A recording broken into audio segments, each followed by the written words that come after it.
Olá pessoal, hoje nós vamos falar sobre a introdução de novos alimentos para o bebê.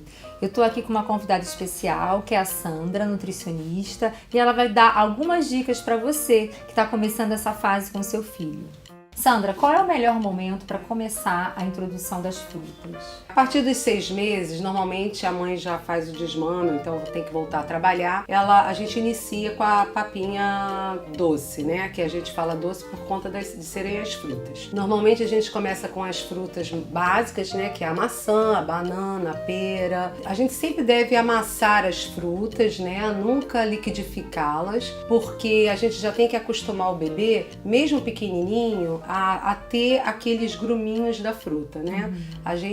Se a gente ficar processando tudo, a criança ela fica preguiçosa para comer. Então a gente já tem que iniciar com um processo mesmo de amassar todas as frutas bem amassadinhas e posteriormente a gente vai progredindo essa consistência. Uma outra forma da gente oferecer as frutas também é em forma de suco, que normalmente oferece-se na colação. Ela tem a função assim, de hidratar, de preparar para a próxima refeição. Tem uma vertente que estão assim, querendo já dar papa de manhã, né? Uma papa de fruta de manhã antes da grande refeição, que é o almoço. Eu acredito assim que algumas crianças isso dá certo, mas tem outras que isso interfere no apetite da criança. Então eu sugiro sempre mais um suco, mesmo tendo tanto teor de fibra, né, quanto uma papinha de fruta, o ideal é que seja assim, somente para hidratar a criança, preparar para a próxima refeição, para não interferir realmente no apetite da criança na hora da próxima refeição, que seria o almoço. Sandra, no preparo desse suco, né, se for essa opção da família, ele é adoçado? Como é que funciona isso? Jamais, nunca é adoçado. Seja a polpa de fruta, seja a fruta natural, você não precisa de adoçar. É importante que a criança conheça mesmo o sabor, né, e se acostume com os diferentes sabores. Exatamente. Depois a gente até pode fazer uma jogada, né, unir um suco de laranja-lima com uma beterraba, com a cenoura, com mamão. A gente pode criar vários tipos de sucos, assim como as papas. As papas também a gente pode fazer uma criatividade muito grande, né? Colocando abacate com manga, manga com banana, pera com maçã, maçã com mamão, ela pura. Eu gosto de usar um pouquinho, colocar ameixa seca, fazer uma geleiazinha de ameixa seca natural para acrescentar, para aumentar a quantidade de fibras naquela papinha, ou porque uma criança tá com uma constipação. Gosto também de fazer com essa geleiazinha com o damasco seco, que eu também coloco eventualmente em algumas papas, dependendo do momento fisiológico que a criança estiver, se estiver mais constipado. E aí eu também gosto de acrescentar esse tipo de fruta seca que tem dado muito sucesso. O que eu percebo, Sandra, é que às vezes em casa as famílias ficam com uma monotonia nessa alimentação das frutas, né? São sempre as mesmas frutas ou sempre a mesma mistura das frutas. Misturas às vezes 2, 3 frutas e a criança acostuma com aquele único sabor. É importante que as famílias estejam atentas a essa questão da monotonia, né? Senão depois a criança cresce com dificuldade de alimentação, porque desde o início a gente acabou não incentivando a um paladar, né? O desenvolvimento de um paladar bem importante variado. A gente abrir um leque de frutas, né? Não ficar só nessas 4. A gente inicia com essas 4 quando a criança começa com essa novidade, porque é uma novidade para a criança. Depois a gente pode pode utilizar todas as frutas. A gente não recomenda muito assim, frutas muito ácidas, como por exemplo um abacaxi, um maracujá, um limão. A gente deixa isso para depois de um ano, né? Mas a gente pode utilizar todas as frutas. Kiwi, é só imaginar mesmo. Pode ficar com preconceito não. A princípio, nenhuma fruta, né, vai fazer mal à criança. A gente tem que só observar se vai causar alguma intolerância, mas normalmente é bem recomendado todos os tipos de fruta.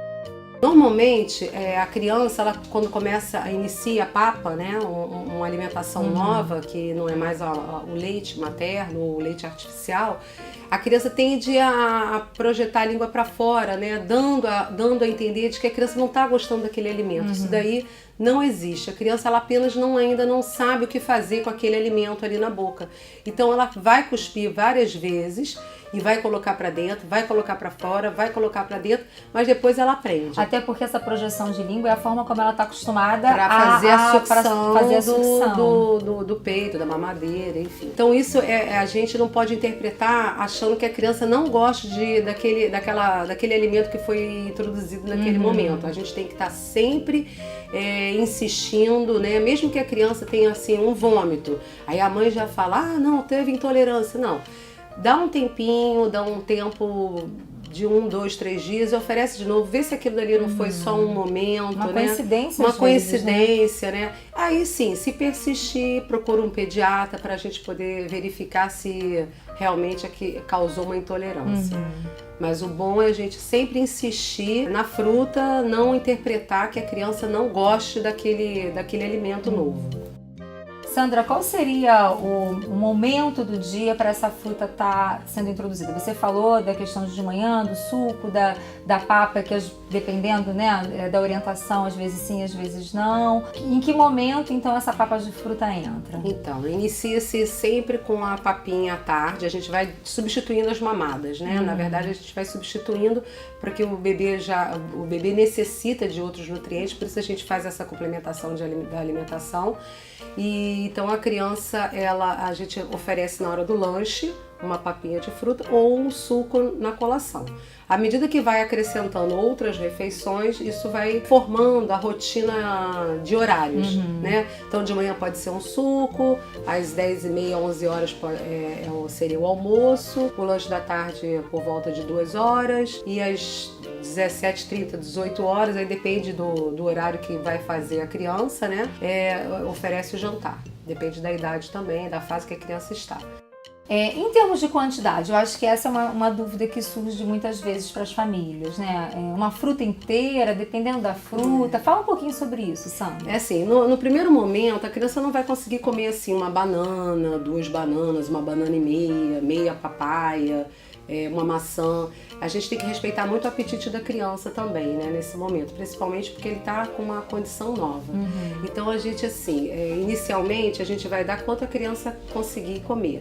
Depois, com o tempo, você pode aumentar. Aí vai depender muito do apetite da criança. Mas assim, não podemos exagerar, né? 3 bananas, 2 papaias.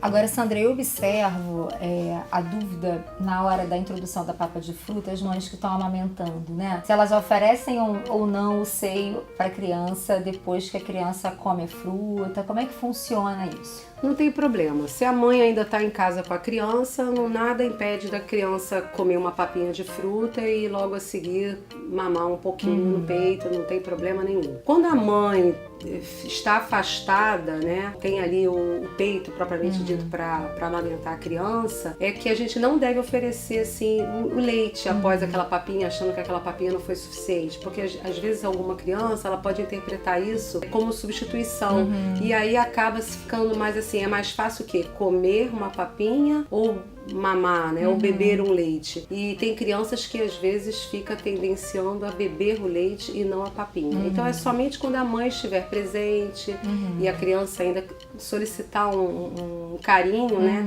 Nada impede da mãe amamentar o seu filho ali naquele momento. Essas foram as nossas primeiras dicas em relação à introdução dos alimentos. Se você curtiu, compartilhe com seus amigos, se inscreva no nosso canal e acompanhe Estudos da Criança nas redes sociais. Até o próximo!